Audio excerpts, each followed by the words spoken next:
I am in the middle of Australia, next to a 500 million years old rock called Uluru. And I came to this piece of history of our planet on something still relatively new, on electric motorcycle. Middle of Australia, a very remote place, and I've been riding this motorcycle around the whole world. I have already crossed Asia, Europe, America, and now Australia is the last leg before completing the whole circle around the world. It's 44 degrees centigrade, so I'm charging. There is no shade over this charging station, so this is my temperature control management system. It's a bed sheet, and even it's covered by this. Really can charge maximum. It's only 2.2 kilowatts, which is 1/3 of what it could be. It's because of this heat. Basically, it's too hot, and the battery needs to be charged slower so it can still handle the charging process. Doing the final boost of my charge, so I need to make sure that I'm fully charged just before I leave. That's where the range is maximum. I went out to the hotel. It's 11 at night. I didn't see any kangaroo, but there is a charging station even at the hotel, which is great. Little nervous, didn't sleep so well. Today will be a tough day. 270 kilometers without anything in between. Just the Outback in Australia. Electric motorcycles are already very good. I'm in the middle of Australian Outback in a segment of 270 kilometers without anything. No civilization, no power, no phone signal. Already made 180 kilometers from there. And then I still have around 90 over there on this electric motorcycle. I've been riding around the world. It's 44 degrees. This is the ultimate proven evidence of capabilities of electric motorcycles. I already ridden it 34,000 kilometers. I can take it solo with a trust for a stretch of 270 kilometers without anything, with enough confidence that I can make it to the next point, and I will. So I'm almost closing on Australia and finalizing my journey. 270 kilometers in the middle of Australian Outback. That was the stretch between this city, Coober, Pedy, and still even have some buffer of 36% of battery. This was done also in quite high temperatures. It was between 40 and 44 degrees on the way. Yeah, the bike is good. The journey continues. I could do this. I already had some hypothesis from Kazakhstan that it's doable. Now it's just proven. This is the beauty of electric bike. If you want, they let you park even inside a hotel.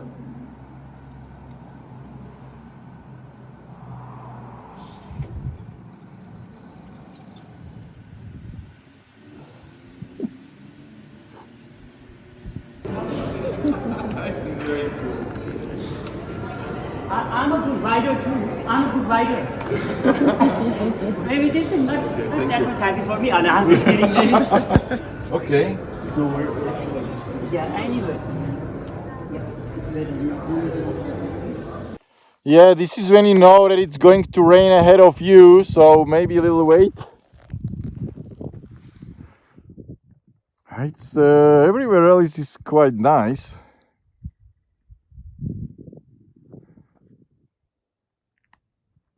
And of course, in front of me, just over the road. Okay, I'll wait probably a little bit. I'm in a city in Australia, a little bit remote, and it's 8:15 p.m. It's so quiet here. There's nobody. It's so unusual.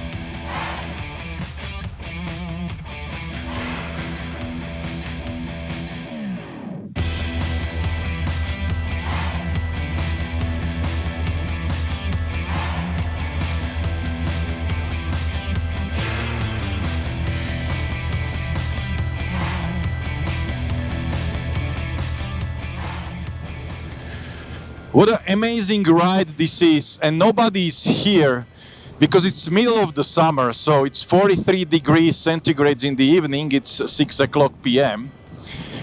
and apparently for many people this is too hot. So which is great because I can just enjoy here ride myself. I had no idea that Uluru is so amazing place.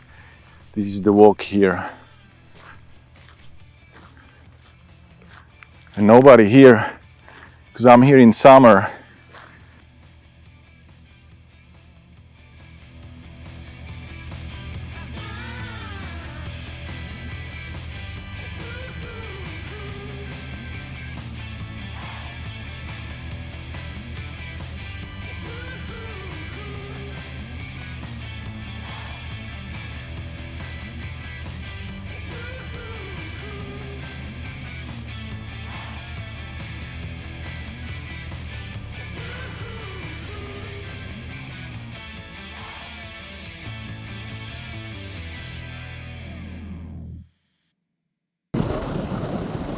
Bye bye Uluru.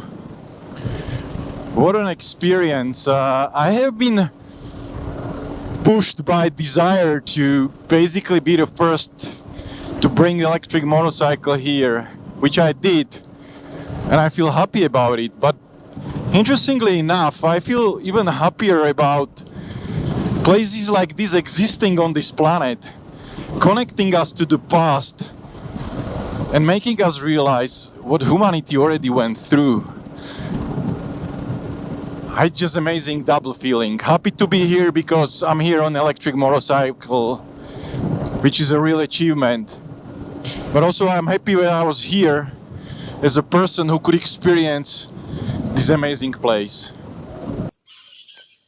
Sometimes I just love these moments where you stop to drink some water in the evening and it's so quiet. There is a sunset over there.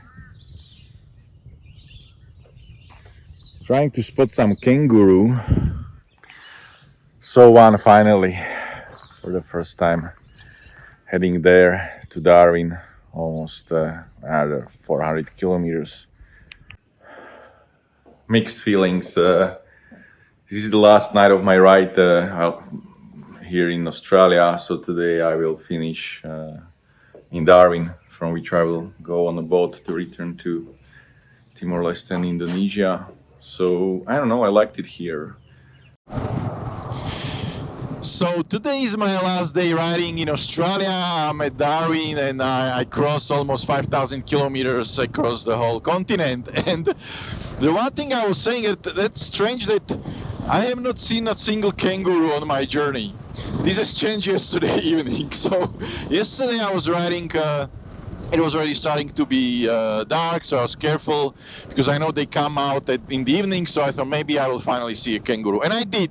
There was in the one in the middle of the road, very elegant, jumped away. I liked it. Finally, I saw the kangaroo.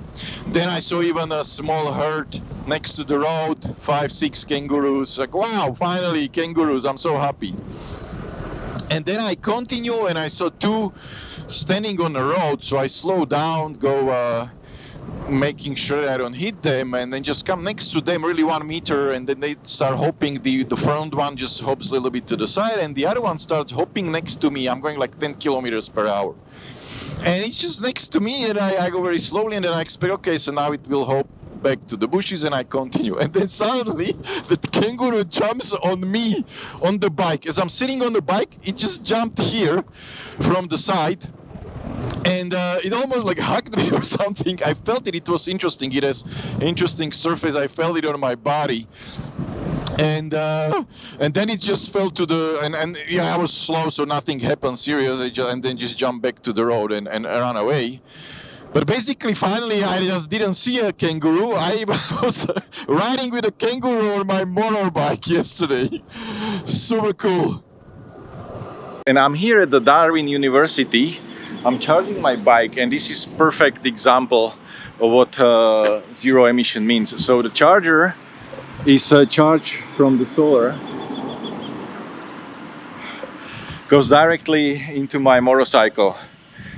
So there is basically no emission producing the energy which goes to the battery, and charging 6.6 kilowatts. Awesome, Darwin University. So now it's time to continue. I need to get a bike over the sea from north of Australia, Darwin, to Timor-Leste, where there I will cross back to Indonesia. So the bike will travel in a container. These a little smaller, cute container.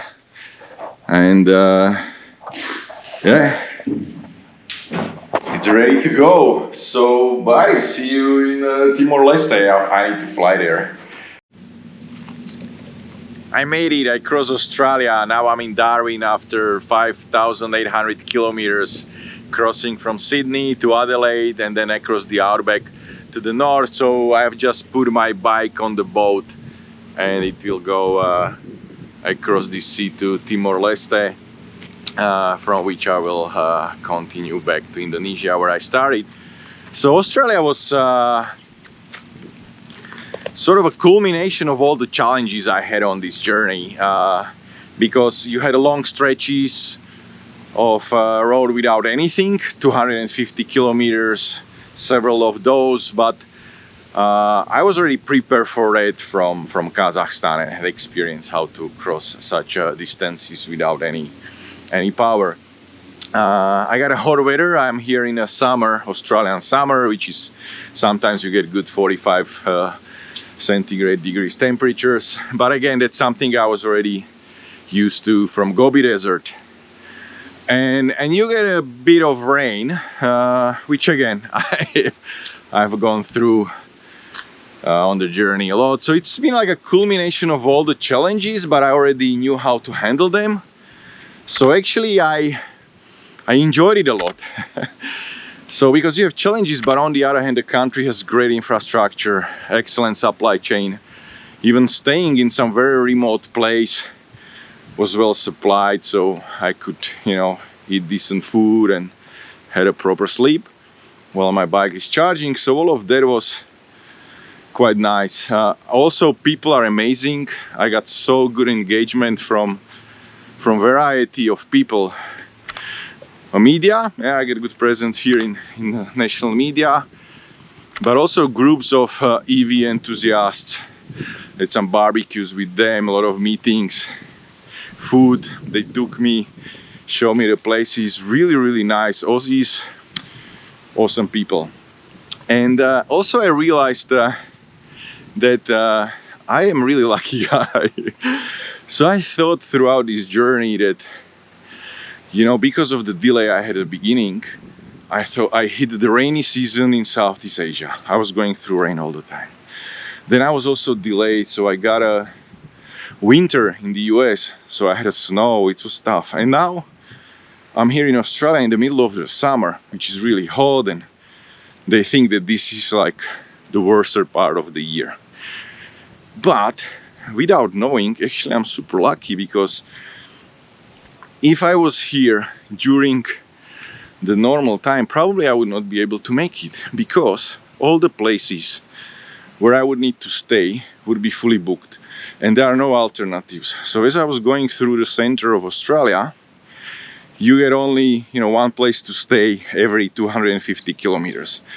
But during the, they call it here dry season, those places are booked months ahead. So I would not be able to cross that 3,000 kilometers between south of Adelaide to the north, Darwin, if I did it any other time of the year than now. So actually I'm very lucky that I'm crossing in this sort of very hot and, you know, tough time of the year. But on the other hand, that's the only one probably when it's possible for me to do it. So that's sometimes we are lucky without knowing it. I just got to know. So I'm very happy that I'm getting close to completing the first solo ride of electric motorcycle around the world, and now heading to Timor-Leste to cross back to awesome Indonesia around the world.